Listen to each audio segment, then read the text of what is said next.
Gypsy Jazz Power Octaves and the technique of playing them.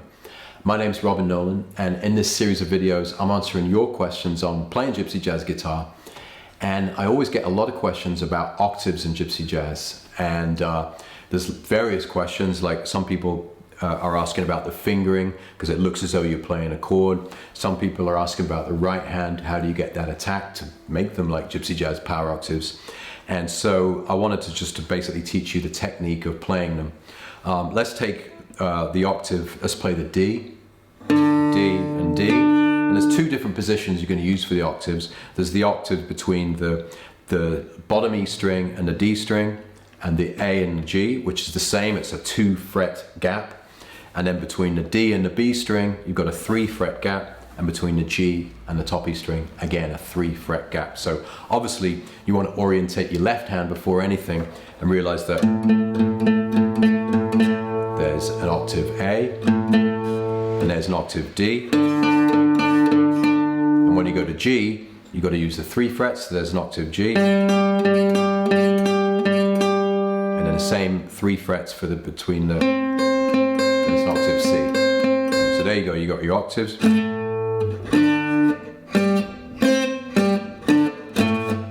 And then what you want to do is, for a start, Gypsy Jazz octaves are a little bit different than when you hear regular jazz guitar octaves, like Wes Montgomery was the famous guy who was used his thumb, and he had those really groove octaves. But the way Django played them with the pick and the kind of more attacking right hand made them sound slightly different. So his more like very forceful, very attacking, very powerful, and using mostly downstrokes with the right hand.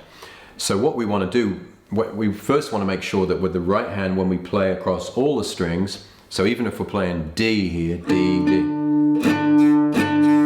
when we hit the strings, because we don't have to pick out the individual strings, we want to be able to go like that, hit the guitar, and only hear those two notes. So what's happening by these fingers is the first finger is muting the bottom E string there, so just by being there, it's stopping that bottom E string from sounding when I hit it. And then it's also stopping the D string ring in there, so you don't hear the D string. The G string, you've got the octave there with that note, then the B and the E string are being muted by the pinky there, so you're not really hearing those two notes. So you're only hearing D when you go through the whole guitar. So you want to first obviously make sure you can get that sound without hearing any overtones or any other notes. So and then try it with the A. Sounds good. D. Then G. Again, the first finger's muting the string below it and the string above it, and the pinky is muting the top E string. So, and then G.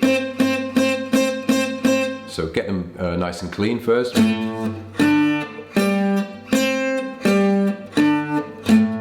Okay, so then you want the technique of playing them is with these downstrokes and really kind of hitting. And one of the tips I give students, if it's kind of like the shuffle technique when you're actually playing Gypsy Jazz rhythm. So this sound,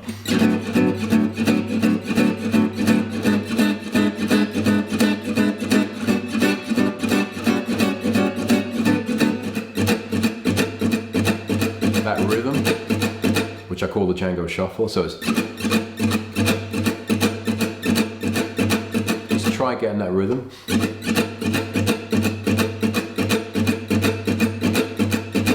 And then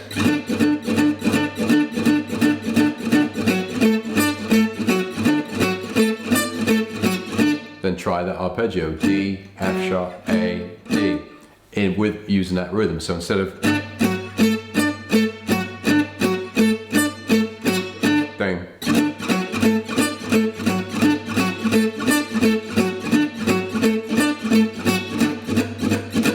see?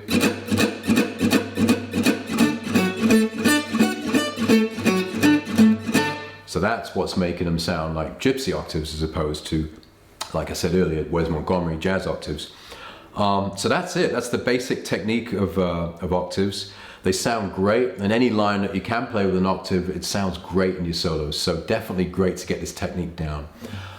If you've got a question about playing Gypsy Jazz guitar, then don't forget to email me at questions@gypsyjazzsecrets.com, and give us a like for the video, share it with your friends, and I'll see you in your next one real soon.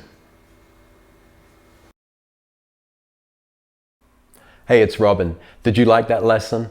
If you did, you can do 3 things right now to continue your journey into Gypsy Jazz. Number 1, you can subscribe to the YouTube channel, and I hope you do, because every week I can send you a new video answering your questions into Gypsy Jazz guitar playing. Number 2, you can download your free issue of Gypsy Jazz Guitar Secrets magazine, and you can do that by clicking here or going to gypsyjazzsecrets.com. And number 3, you can check out my Gypsy Jazz Transfusion Club, and you can do that by going here, clicking on the button, or go to gypsyjazztransfusionclub.com. So if you'd like to do any of that, just click on these buttons, and I look forward to seeing you in another video really soon.